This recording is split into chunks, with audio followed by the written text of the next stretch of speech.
오늘은 시편 12편 강의입니다. 시편 12편에서는 시편 기록자가 다윗이라고 되어 있죠. 절대절명의 위기에 있습니다. 마치 열왕기상 19장에서 이세벨에 쫓기는 엘리야의 모습과도 같습니다. 19장 10절에서 엘리야는 헐떡거리며 도망가면서 오직 나만 남았거늘 이라고 말합니다. 주의 선지자들은 다 이세벨에게 잡혀 죽고 엘리야 자신만 겨우 도망 나와서 빠져나왔다는 겁니다. 그러면서 숨을 헐떡이는 모습이 열왕기상 19장 10절의 말씀입니다. 시편 12편에 있는 다윗도 그런 상황에 있었습니다. 하지만 그 위기는 실제로 전쟁터에서 쫓기는 상황이 아닙니다. 진실된 행동은 하는 사람은 하나도 없고 모두가 다 말만 하는 사람들 뿐이라고 했기 때문입니다. 그러면 이 위기는 심각한 영적인 위기를 말하는 것입니다. 이 말씀이 오늘날 상황과도 똑같습니다. 그래서 이 말씀을 보면서 우리가 어떻게 우리가 이러한 영적 위기에서 말씀으로 바로 설 것인지 알아보도록 하겠습니다. 첫 번째로 1절에 보면은 행하는 자가 없다라고 말하고 있습니다. 그래서 시편 기록자는 도와주세요 주님 이라는 말로 시작합니다. 항상 이 순서가 바뀌니까 문제입니다. 원어에서는 도와주세요 하고서 그 다음에 주님 이렇게 부르는데 한국 사람은 그렇게 잘 안 부르죠. 주님 도와주세요 이렇게 하죠. 그래서 긴박성이 떨어집니다. 도와주세요 먼저 하고 주님을 부릅니다. 어떤 거 먼저 하겠어요? 급하면 주님 먼저 부르겠습니까? 도와주세요 먼저 부르겠습니까? 도와주세요 먼저 부르겠죠. 그래서 숨을 헐떡이며 부르짖는 외마디의 비명과도 같습니다. 자신이 처한 위험에서 건져내달라는 것입니다. 이어서 두 가지 이유를 말하고 있습니다. 첫 번째, 왜냐하면 신실한 사람이 끊어졌기 때문입니다 라는 것입니다. 개역성경에는 경건한 자라고 했습니다. 그럼 이 원어에서는 무슨 뜻이냐면 하시드입니다. 이 사람들은 하시딤이라고 합니다. 나중에 이 하시딤이 바리새파 사람들이 됩니다. 신약에서는요. 이게 뭡니까? 하시드라는 사람은 하나님 말씀을 잘 지키는 경건한 사람입니다. 하나님과 언약을 맺었습니다. 이스라엘 사람들이. 그런데 그 언약에서 하나님이 어떻게 했어요? 구약성경 전체에서 보면 한결같이 지키셨다는 겁니다. 이스라엘 백성은 배반하고 등을 돌리고 도망갔는데도 하나님은 한결같이 그 언약을 계속 지키셨다는 겁니다.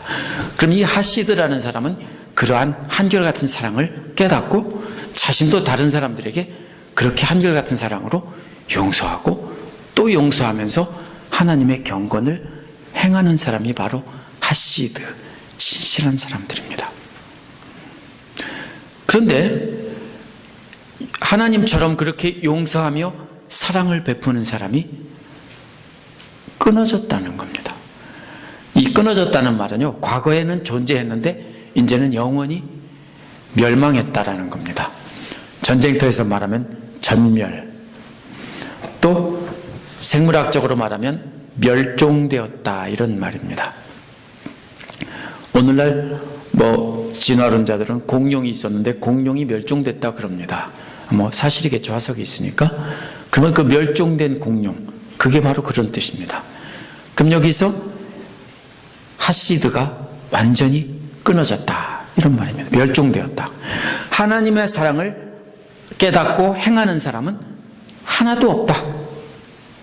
그게 위기입니다.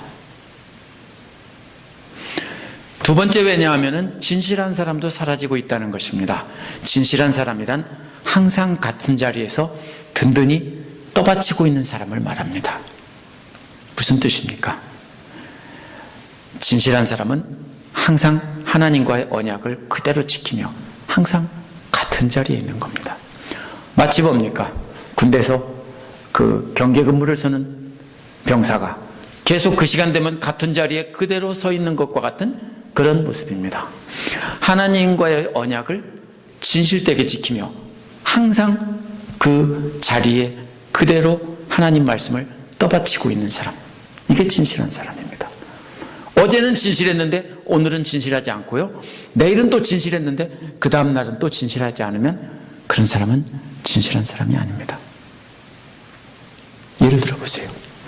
오늘은 경계 근무를 서고 내일은 그 시간에 자고, 그러면 말이 돼요? 그러면 진실한 거예요? 나 어제는 진실했거든? 오늘은 진실하지 않아도 말이 안 돼요. 그럼 그 빈 순간에 큰 문제가 생길 수 있습니다. 우리 교회에서 항상 같은 자리에서 기도하며 섬기며 같은 자리를 지키는 사람들, 이런 사람들이 진실한 사람입니다. 한결같은 사람은 하나님의 마음으로, 예수님의 마음으로 항상 용서하고 또 용서하는 사람이고, 진실한 사람은 항상 그 자리에 그대로 서서 떠받치고 있는 사람이 진실한 사람입니다. 어떻게 보면 요령 부릴 줄도 모르고 미련한 사람입니다. 그런데 이런 사람들은 말없이 삶으로 이렇게 제자리를 지키고 있던 이런 사람들이 보이지 않는다는 거예요. 사라졌다는 것은 안 보인다는 뜻입니다. 그래서 말없이 삶으로, 이 두 가지 사람들은 다 삶으로 하나님의 언약의 말씀을 지키며 또 든든히 지켜나가던 사람들이 다 멸종됐고 더 이상 이제는 볼 수가 없다. 이게 위기라는 겁니다. 우리 교회에 그런 사람이 하나도 없고 맨날 모여서 먹고 놀고 수다 떨고 남 욕하고 이런 것만 하기만 좋아하는 사람만 가득하다. 그러면 뭡니까? 그때 우리가 해야 될 게 뭐냐면요, 살려주세요, 이렇게 외쳐야 되는 거예요. 이것은 영적인 위기이지 실제로 위기가 아닌 거예요. 전쟁터 위기가 아닌 거예요. 이 두 가지는 하나님의 언약에 근거해서 하나님의 말씀을 지키며 그 사랑을 행하는 사람들입니다. 그런데 이런 사람들이 멸종되고 사라졌다는 겁니다. 사람 사는 세상에서라는 말은 원어에서는 사람의 아들들이라는 뜻입니다. 이게 어디 나오냐면요, 8절 끝에 또 나옵니다. 악인들이 사람들의 사이에서 우글거린다. 이것도 역시 똑같은 말을 사람의 아들들 사이에서 우글거린다. 1절에서는 진실한 사람들, 신실한 사람들이 사람들 사는 세상에서 우글거리는 게 아니고 멸종되었고, 8절에서는 악인들은 바글바글하다. 사람들 사는 세상에서. 이것이 앞뒤로 이렇게 딱 틀을 이루고 있습니다. 첫 번째로 2절에서 사람들이, 여기 보면은 이제는 2절에 보면은 앞에서는 삶으로 행동으로 보여주던 사람들이 다 사라졌다고 했는데 2절부터 4절에서는 뭐가 나오냐면은 악인들만, 말만 앞세우는 악인들만 가득하다. 제가 어릴 때는 항상 바글바글하다 이렇게 말을 했습니다. 악인들만 바글바글하다 이런 말입니다. 그런데 2절에 보면 사람들이 서로 이웃에게 거짓을 말한다고 했습니다. 이웃에게라는 말은 이웃 친구들이라는 말입니다. 사람들이 친구들에게 거짓말을 한다. 거짓을 말한다는 것은 친구들에게 텅 빈 말을 한다는 뜻입니다. 같은 말이 시편 41편 6절에서 나옵니다. 나를 보러 와서 거짓을 말하고 그 중심에 악을 쌓았다가 나가서는 이를 선포하며, 이렇게 말했습니다. 이 시편 41편을 제가 설교할 때 찾아보니까 이 내용은 독수리가 죽어가는 사람 위에 빙빙 돌다가 가까이 와서 너 많이 아프냐? 라고 위로의 말을 건네는 것과 같은 그런 상황입니다. 텅 빈 말이 뭐예요? 조금 있으면 해치려고 하면서 말로는 뭐예요? 너 많이 아프지? 너 힘내. 이렇게 한다는 겁니다. 그래서 이런 사람들이 그러고서는 다 듣고 나서는 그 들은 말을 다른 데 가서 뭡니까? 부풀려가지고 비방하고 욕하는데 써먹죠. 그렇죠? 그런 분들 있죠. 사람 사는 곳에는 어디나 있습니다. 그게 시편 41편 6절에 나온 말입니다. 빈말이라는 말은 그런 말이에요. 실제로는 해치려고 하는데 앞에서는 웃으면서 친절한 척하면서 말로만 하는 말이 빈말입니다. 직장에서 그런 일 많아요. 그죠? 군대도 있고 회사도 있고 다 나를 밟고 올라가려면 상대를 보는 데서는 씩 웃으면서 친절하게 하지만 뒤에서는 욕하고 뒤통수 치고 험담하는 사람들이 참 많아요. 근데 믿는 자들이 그러면 안 되는 거죠. 그게 바로 빈말이에요. 그래서 이 거짓말 빈말은 실제로는 먹잇감으로 생각하고 잘 들었다가 딴 데 가서 뭡니까? 계속 찍어대죠. 말로 다른 사람에게 찍어대기 위해서 와서 듣고 정보 수집해놓고서는 병문안 왔다고 위로하러 왔다고 이러고서는 돌아서서 다른 사람에게 막 찍어대는 거죠. 그것이 바로 빈말 거짓말입니다. 근데 같은 말이 호세아 10장 4절에서는 그들이 헛된 말을 내며 거짓 맹세로 언약을 세우리니 재판이 반일하게 두는 독초 같으리라 라고 했습니다. 호세아는 재판에서 거짓 맹세하는 것이 바로 빈말이라고 했습니다. 내가 너 재판에서 네 편을 들어서 올바로 증언을 해줄게 라고 해놓고서는 재판정에 서서는 제가 이렇게 했다, 제가 사람을 죽였다 그래가지고 죽게 만들어 놓고, 그러면 바로 뭐예요? 그게 빈말인 거예요. 에스겔 13장 6절에서는 선지자들이 여호와께서 말씀하셨다며 허탄한 것을 예언하는 모습이 나옵니다. 이 허탄한 것이 바로 뭐냐면 빈말입니다. 여호와의 이름으로 거짓을 예언하고 거짓 맹세를 하고 죄 없는 의인들에게 말로는 위로하는 척하면서 실제로는 독수리가 먹이를 뜯어먹는 것처럼 해친다는 것, 이것이 바로 빈말입니다.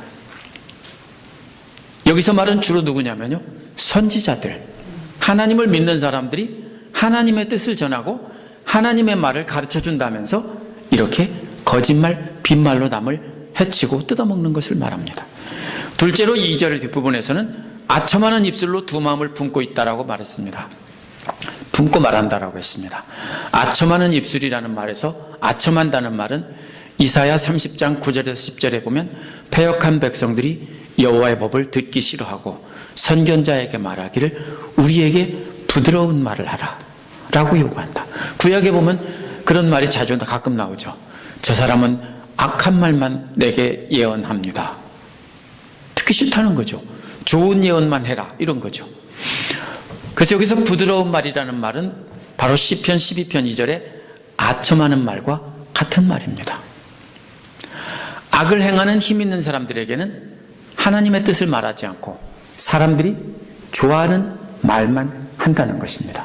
그러면 앞에서 말한 빈말은 누구한테 하는 거냐면요, 힘없는 사람한테 하는 겁니다. 힘없는 사람 속여서 잡아먹는 겁니다.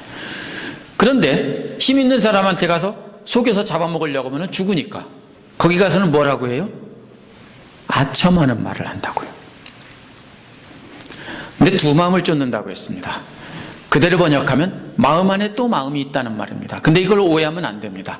감정이 아니에요. 우리들의 말에서는 마음이라는 말이 감정이에요. 그죠?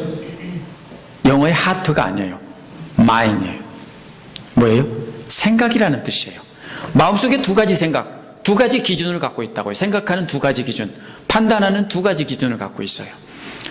그래서 한편으로는 사람들한테 말할 때는 이렇게 말해야지 하면서 또 돌아서서는 또 이렇게 하는 것입니다.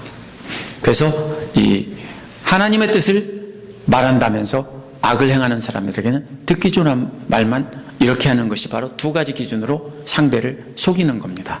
진리를 알고도 진리를 말하지 않고 상대를 속이기 위해서 거짓말하는 것이 두 가지 기준으로 두 마음을 품고 말하는 것입니다. 세 번째로 3절에는 큰 소리 치는 혀가 나옵니다. 개역에는 자랑하는 혀라고 했습니다. 큰 소리 치는 혀라는 말을 이해하려면 앞에 두 가지를 이해해야 됩니다.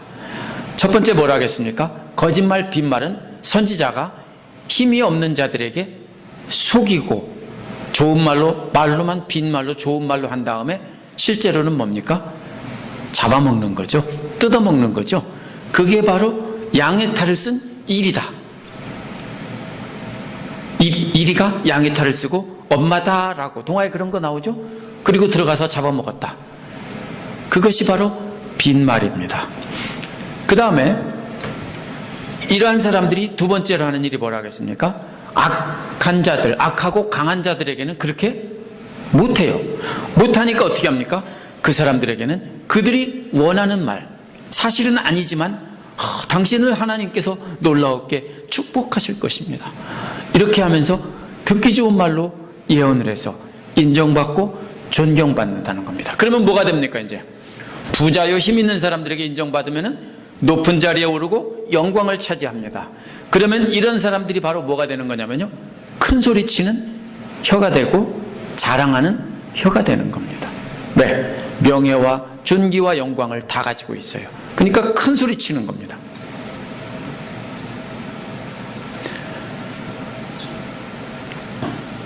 근데요, 옛날이나 오늘날이나 다르지 않습니다. 어느 기관이나 어디나 똑같습니다. 그런데 교회도 그렇다면 그건 참으로 불행한 일입니다. 정말로 살려주세요라고 우리가 소리쳐야 하는 일입니다. 그래서 3절에서 여호와께서 모든 아첨하는 입술과 큰 소리치는 모든 혀를 끊는다고 한 것입니다. 2절에서 아첨하는 혀와 3절에서 간사한 모든 입술이 똑같은 말이에요. 원어에서 둘 다 똑같은 말인데 서로 다른 사람을 가리키는 말이 아닙니다. 이 아첨하는 입술은 힘 있는 사람에게 악인들이 힘 있는 사람들에게 그렇게 하는 것이고, 또 뭡니까? 앞에서 빈말 거짓말은 힘없는 자들에게 하는 것입니다. 이렇게 해서 사람들에게 높임을 받으면 위대한 일을 했다고 자랑하는, 내가 이렇게 존경받고 인정받고 내가 이렇게 부와 명예를 다 가졌다, 이렇게 자랑하는 그런 사람들입니다. 이런 사람들이 바로 뭡니까? 교만한 자입니다. 다 합쳐서 이런 사람을 하나님께서 어떻게 한다고요? 혀를 끊으신다고요. 혀를 끊으신다고 했습니다. 4절은 이러한 아첨하는 자들과 큰 소리 치는 자들의 말을 상상해서 한 것입니다. 쓴 것입니다. 이들은 혀는 우리의 힘이라고 했습니다. 원어는 개혁처럼 우리의 혀가 이기리라 라는 것입니다. 이거 전쟁터에서 상대방을 누르고 제압해서 이기는 모습입니다. 그런데 우리의 입술이 자신들이 것이라고 자랑하면서 누가 우리의 주인이 될까라고 말하고 있기 때문에 우리를 주관하는 사람이 누구냐, 이런 말입니다. 원래는 누구예요? 하나님. 근데 이 사람들은 뭐예요? 나. 우리를 주관할 자가 누구냐? 답은 아무도 없다. 이 말을 하려는 것입니다. 교만해지다 보니까 교만이 최고죄다라면 그 다음에 뭐라고 합니까? 자신들이 하나님이 되는 겁니다. 이단 사이비 교주들이 어떻게 돼요? 마지막에 자기들이 하나님이라고 그래요. 처음에는 그 사람들 하나님이라고 안 했어요. 이렇게 사람들을 속이고 돈을 갈취하고 이러다가 힘이 엄청나게 커져서 세계적으로 큰 힘을 갖게 되면 그 다음에 뭐라고 그래요? 문선명이나 이런 따위 사람들이 그렇습니다. 그 다음에는 뭐예요? 자기가 하나님, 자기가 재림 예수, 이런 사기꾼들이 수도 없이 많습니다. 그래서 마지막, 교만의 마지막은 뭐예요? 내가 하나님이다. 이 사람들은 끝까지 올라갔습니다.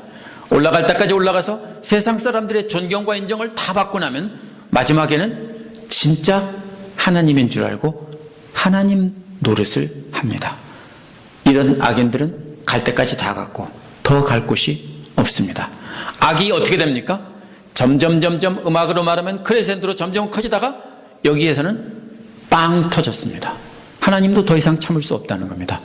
그래서 5절 6절에서 보면 일어서시는 하나님의 모습이 나옵니다. 악인들이 말이 사라지고 5절에서 갑자기 하나님 말씀이 나옵니다. 악인들의 말과 하나님의 말씀이 대조가 됩니다. 그런데 하나님께서 직접 말씀하신 것이 아니라 제사장이나 선지자를 통해서 하신 말씀을 이렇게 기록한 것일 겁니다. 하나님이 드디어 행동 계시를 했다. 일어섰다라는 말은 왕이 보좌에 딱 앉아 있다가 벌떡 일어서는 것은 상대방에게 선전포고를 하는 겁니다. 이제 공격 개시하겠다. 고대 전투는 누가 나섭니까?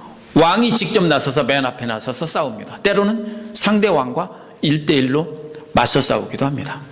우리 이렇게 싸우고 그냥 네가 졌으면 졌다고 하자, 이렇게 하기도 합니다. 그런데 지금 하나님이 이제 일어서셨습니다. 그 일어서신 이유는 첫 번째로 가련한 사람을 짓밟히기 때문이다 라고 했습니다. 개역에서는 가련한 자들의 눌림과 그랬죠. 눌림이라는 말이 짓밟는다는 뜻입니다. 가련하다는 말은 마치 옛날 이스라엘 백성들이 이집트에서 이집트 사람들에게 압제당하던 모습과도 같은 상황을 말합니다. 힘 있는 자가 힘없는 자를 짓밟고 있는 모습을 말합니다. 최근에 뉴스 보니까 이랜드, 크리스찬 기업이에요. 유명한 크리스찬 기업이에요. 근데 거기에서 뭐 했다고 했냐면요, 임금을 임시 파트타임 잡이죠. 알바생들이 임금을 엄청나게 떼먹었다, 이런 게 나오더라고요. 그러면 그런 게 바로 뭐예요? 가련한 사람들을 짓밟은 거예요. 그런데 여기서 가련한 사람은 그런 사람이 아니에요. 우리가 성경을 잘못 해석하면 이것을 마치 하나님께서 그 힘없는 압제당하는 힘없는 모든 세상 사람을 다 구원하시겠다, 이렇게 오해해요. 근데 지금 여기서는 계속 말하는 것은 하나님의 말씀을 따라서 사는 의로운 사람이 압제를 당하는 모습을 말하는 거예요. 그래서 이러한 의로운 사람이 압제를 당하고 힘이 없는 그냥 가련한 사람이 아니라 힘이 없는 의인이에요. 엘리야가 쫓길 때 어땠어요? 의인인데 힘이 없어요. 그래서 도망가고 있었어요. 힘이 없는 의인이 악인에게 사정없이 짓밟히는 그림이에요. 그렇게 짓밟히는 모습을 보고 하나님께서 일어나신다는 겁니다. 둘째로 가난한 사람이 울부짖기 때문입니다. 가난한 사람이란 광야에서 하나님의 공급하심을 받아 살던 이스라엘 백성 같은 사람이에요. 하나님이 주시면 먹고 안 주시면 굶던 것이 광야에서 생활이에요. 만나와 메추라기만 먹고 살아야 됐던 것이 바로 그 가난한 거예요. 마찬가지로 의인들은 뭘 먹고 살아요? 하나님께서 공급해 주시는 것만 먹고 살아요. 다른 게 없어요. 그런데 사람들이 그걸 안 주고 괴롭히면서 뭡니까? 힘들게 하죠. 그러면은 그런 사람들이 이제 바로 가난한 사람인 겁니다. 근데 이 사람이 앞에서 짓밟힌 가련한 사람과 뒤에 가난한 사람은 결국 같은 사람이에요. 앞에서는 비디오고요, 소리가 안 나는 비디오예요. 짓밟히는 모습이고, 뒤에 거는 뭐냐면요, 비명소리예요. 두 가지를 합치면은 뭡니까? 화면과 소리가 함께 나는 것입니다. 그것을 분리해서 말하고 있습니다. 앞에서 짓밟힘을 당하고 치명상을 입은 것입니다. 치료할 수 없을 만큼 치명상을 입었는데, 울부짖음이라는 말은 그럴 때 소리친다는 뜻이기 때문입니다.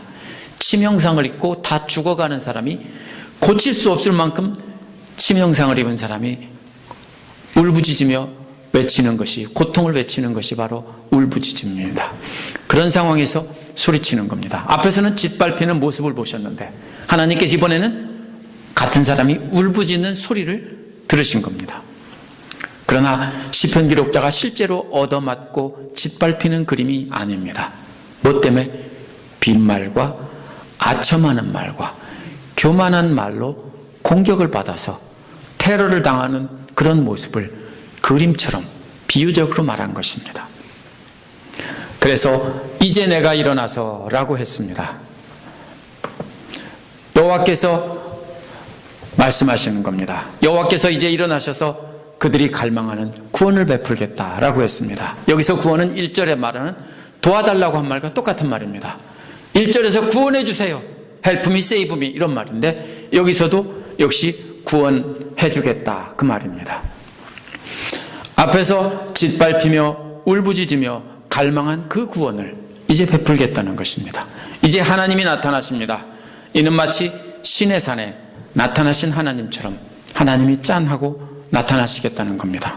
하지만 하나님의 나타나심은 실제 어떤 놀라운 역사가 아닙니다. 오늘 본문에 보면 이제 거짓된 말과 아첨하는 말과 교만한 말을 하는 자들이 없어지고 진실되고 순전한 말씀을 들려주신다는 겁니다. 이러한 하나님의 말씀은 6절에서 금과 은으로 비유를 했습니다. 11편에서도 시편 11편에서도 금과 은을 연단하는 비유가 나옵니다. 그렇지만 그 초점은 어디에 있었냐면 고난에 있었습니다.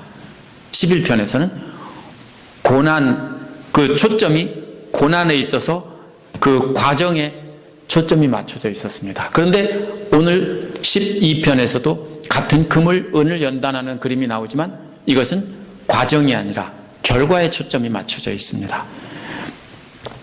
같은 비유가 다르게 쓰였습니다. 악인들을 거짓을 멈추게 하시고 하나님께서 이제 들려주시는 말씀이 마치 뭐 같다고요? 도가니에서 단련된 은이요 7번 걸러낸 순은과도 같다라고 했습니다. 세상에서 가장 값지고 귀하면서 순수한 것이라는 뜻입니다. 세상에서 약하고 의로운 자들에게는 거짓을 속이고 강하고 악한 자들에게는 아첨하는 말로 신임을 얻어서 세상 권력과 세상 귀한 것을 다 가지고 이렇게 있는 사람들의 말은 듣기는 그럴듯하지만 마치 뭐와 같으냐면 1960년대 시골 학교 소풍 때 좌판 벌려놓고 팔던 10원짜리 가짜 반지와 똑같습니다. 그런 거 생각나세요? 60년대 70년대 아저씨들이 시장에 소풍 장소 따라와서 좌판 펴놓고 반지를 팔아요. 가짜 반지 10원짜리 20원짜리 반지를 팔아요. 근데 그거 뭐예요? 거기에 뭐가 들어있어요? 금이나 은이 조금이라도 들어있어요? 아니요. 100% 다 불순물 가짜에다가 색깔만 누렇게 칠해놓은 100% 가짜입니다. 바로 뭐냐면요, 이 악인들이 하는 말은 그럴듯한데 100% 가짜라고, 100% 거짓말이라고요. 이와 반대로 하나님의 말씀은 순결한 말씀이라는 거예요. 순결하는 말은 원래 하나님께 제사를 드릴 때에는 하나님께 드릴 수 있는 정결한 것을 말합니다. 실제로 물리적인 정결한 것을 말할 때는 물이 아주 깨끗하거나 불순물 하나도 없이, 금이나 은이 불순물 하나도 없이 완벽하게 정제된 금이나 은을 말하는 것입니다. 여호와의 말씀에는 앞에서 말한 헛된 것이나 거짓말이나 아첨하는 말이나 교만한 말이 전혀 없다는 겁니다.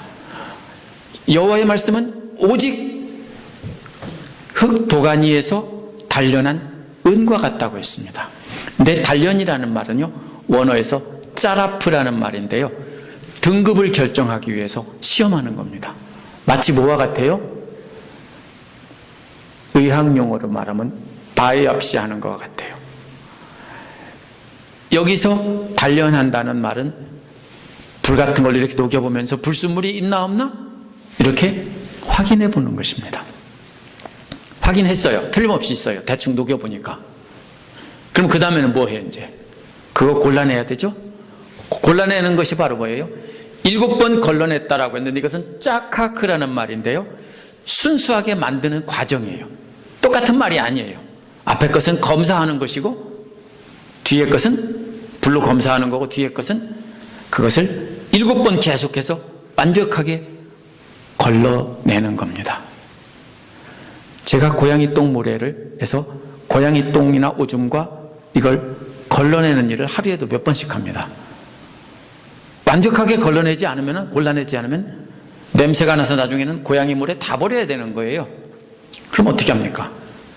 큰 거는 괜찮아요.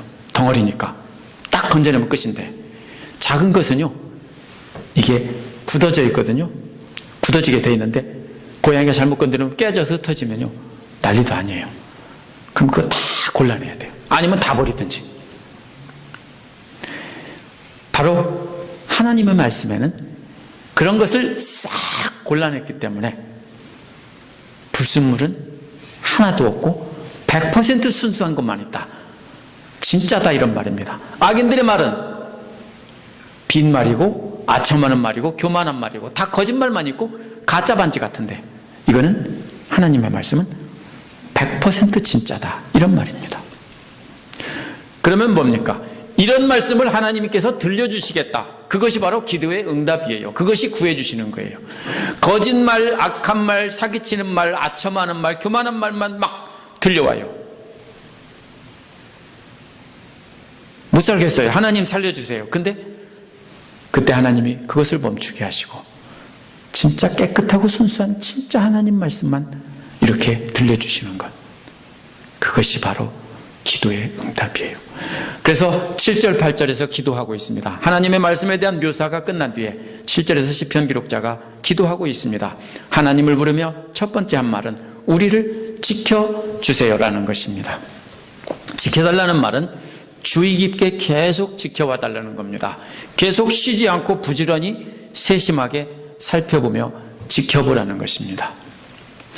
군대에서 경계를 쓰는 요령이 있어요. 이렇게 끊어서 멀리서부터 가까이 이런 여러 가지 잘 생각은 안 나는데 이렇게 눈으로 경계 근무를 설 때 보는 방법이 있어요. 보병들, 육군 보병들에서는 그런 게 계속 옛날에 막 외우고 막 따라서 그랬어요.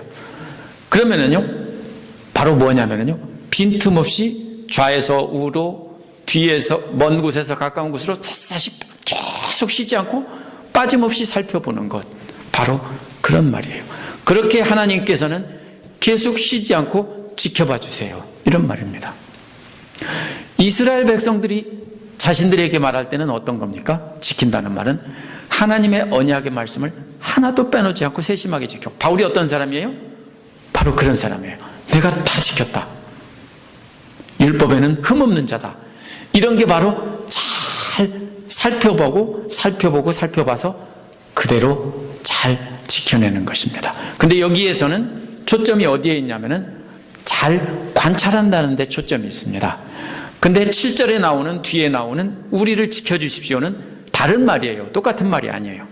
원래 이 말은 이스라엘의 감시자다. 하나님이 이스라엘의 감시자다. 하나님이 이스라엘을 지키시는 자다. 이런 때 쓰는 말입니다. 하나님께서는 자신들과 같은 의인들을 한결같은 사랑으로 꾸준히 지켜달라는 것입니다. 잘못해도 용서해 주시고 항상 한결같이 보호해 달라는 것입니다. 이 말은 포도밭을 지킬다 할 때도 썼습니다. 초점이 이 말은 똑같이 보는 거지만 이것은 지키는 데 초점이 있습니다. 똑같이 보는 건데 앞에서는 보는 데 초점이 중점이 있고요. 뒤에서는 뭐예요? 막아주시는 데 초점이 있습니다. 잘 지켜봐 주시고 막아주세요. 이런 말입니다. 그러나 현실을 보면 마지막 8절 현실을 보면 여전히 악인들이 날뛰고 있습니다. 그래서 하나님께 현재 악인들이 날뛰고 있습니다 라고 고하고 있는 것입니다. 8절에서 그렇게 알리고 있습니다. 주위에는 악인들이 뽐내며 걷는다고 했습니다. 이게 뭡니까? 사방에 악인들이 휘젓고 다닙니다. 둘러보니까 전체가 다 악인들 뿐이에요. 원래 그래요. 의인들은 찾기 쉽지 않고 악인들은 많은 법이 어디나다. 또 뭐라고 했습니까? 비열한 자들이 사람의 아들 사이에서 높임을 받는다고 했습니다. 비열한 사람이 누굽니까? 앞에서 나온 사람입니다. 거짓 예언으로 약한 자를 속여서 갈취하고 죽이고 빼앗고 강한 자에게는 아첨해서 얻어먹고 힘과 존귀와 영광을 얻어서 높임을 받고 있는 사람이 바로 비열한 자입니다.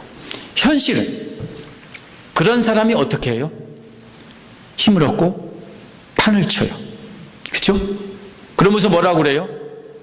등신, 꽝 잡는 게 배야. 너 그렇게 살면은 백날 가도 출세 못해. 출세하지 마세요. 그거 출세해서 뭐 할 거예요? 지금 우리가 시편 기록자가 한 말을 잘 봐야 됩니다. 히브리 신학에서 말이라는 것은 하나님의 창조 역사의 근본입니다. 그래서 창세기에서 1장 1절에서 뭐라고 합니까? 하나님께서 뭘로 세상을 창조하셨어요? 말씀으로 창조하셨어요. 창세기 1장에서. 말씀으로 천지 만물을 창조하셨습니다. 따라서 그 백성들도 역시 하나님의 말씀의 그 특성을 말로써 드러내야 합니다. 말로써 사람을 살리고 치유하고 그 창조 세계를 관리해 나가야 합니다. 하나님께서 말씀으로 한결같은 사랑으로 보여주시고 용서해 주셨다면 우리도 역시 다른 사람에게 한결같은 사랑으로 말로 용서하고 위로해야 됩니다. 요즘에 욥기 조금 지겨우려고 하죠. 근데요, 참 귀한 말씀이에요. 왜요? 뭐가 없어요? 옳은 말을 하는데, 친구들이 옳은 말을 하는데 뭐가 없어요? 하나님의 헤세드가 없어요. 한결같은 사랑이 없어요. 용서가 없고 이해하는 게 없어요. 정죄만 해요. 자기들도 못하면서 정죄만 해요. 문제가 뭐예요? 그렇게 하면 안 된다는 거예요. 우리는 말씀으로 창조된 거룩한 존재이니까 우리도 역시 하나님의 사랑을 말하면서 하나님을 나타내는 삶을 살아야 됩니다. 우리도 창조된 목적에 맞게 하나님의 영광을 위해 말을 해야 하는 것입니다. 그러나 오늘날도 시편 기록자의 시대와 마찬가지로 하나님의 말을 이용해서 헛된 말로 위로하는 척하면서 실제로는 약한 자들을 약탈하는 이리 같은 사람들이 있습니다. 뭐라고 합니까? 재산을 다 바치라고 하죠. 안 바치면 뭐예요? 어떻게 된다고 그러죠? 뭐 무당들이나 이런 사람들이 그렇게 하는데 그런 사람들이 무당들만 있는 게 아니에요. 이단들의 특징이 뭐예요? 재산 다 뺏는 거예요. 그죠? 사기치는 거예요. 악한 사람들, 약한 사람들. 조금 있으면 종말이 와. 조금 있으면 예수님 오셔. 너 그러니까 재산도 필요 없고 다 필요 없어. 다 내놔. 저는 왜 가져 근데? 그런 사람들이에요. 그런 사람들이 날뛰고 있어요. 자신의 유익을 위해서 거짓 예언을 하는 거예요. 남을 해치고 자연을 파괴하고 자신의 유익을 구하는 말만 해요. 그러면서 자신들이 바로 온 세상을 주관하는 주인이라고 망발을 떠들어댑니다. 시편 기록자가 그리는 자신의 모습은 죄송합니다마는 마치 악인들에게 성폭행을 당하는 모습과도 같은 모습입니다. 그래야 이 그림이 딱 맞습니다. 빈말과 입에 발린 칭찬들과 교만에 의해서 계속 폭행을 당하고 있는 모습입니다. 그런 때 있으세요? 세상에 살면서 계속 말로 폭행을 당해요. 그러면서 구해달라고 살려달라고 외치는 모습입니다. 오늘날도 역시 거짓 예언과 축복의 메시지를 쏟아놓으면서 힘없는 의로운 자들을 착취하고 힘있는 악한 자들에게는 아부하는 그런 사람들에 의해서 성폭행 당하는 모습과 같은 그러한 신앙생활을 하는 사람들이 있습니다. 악인들이 거짓된 말만 범람을 해서 신앙생활하는 것이 마치 그렇게 고통스러운 힘들고 어려운 그런 것 같은 상황에서 우리가 살고 있습니다. 세상이 약합니다. 그런 상황에서 우리가 구해야 될 것이 무엇입니까? 다른 거 없어요. 순수한 하나님 말씀을 듣게 해주세요. 그것만이 해결 방법이고 그것만이 해법입니다. 내가 잘 먹고 잘 사는 거 이런 거 다 사기예요. 예수 믿으면 잘 먹고 잘 살아. 물론 그럴 수 있어요. 그렇죠? 다 바치면 하나님께서 100배로 주신다. 예수님 말씀 그런 거 아니에요. 진짜로 100배로 받는 사람도 있어요. 저도 수지 맞은 사람이에요. 그런데 그게 돈으로 100배로 준다는 거 아니에요. 그렇게 이용해가지고서는 그렇게 하면 안 되는 거예요. 속지 마세요. 제가 만약 그렇게 말한다 해도 절대로 속지 마세요. 그렇다고 헌금하지 말라는 뜻은 아니에요. 절대로 속지 말라는 것입니다. 우리가 믿는 자들이 구해야 될 것은 완벽한 하나님의 말씀이 그대로 들려지게 해주세요.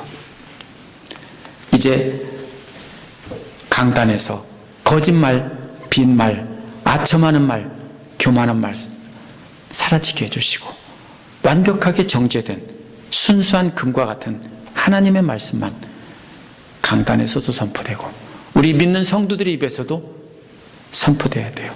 저만 하는 거 아니에요. 우리 집사님들도 다 하는 겁니다. 만나는 모든 사람들에게 하나님의 순수한 말씀을 우리가 들려주고 이제 더 이상 욕하고 비방하고 해치고 이러는 말은 멈추셔야 됩니다. 그것이 바로 시편 기록자가 살려주세요, 구해주세요라는 말입니다. 기도하겠습니다.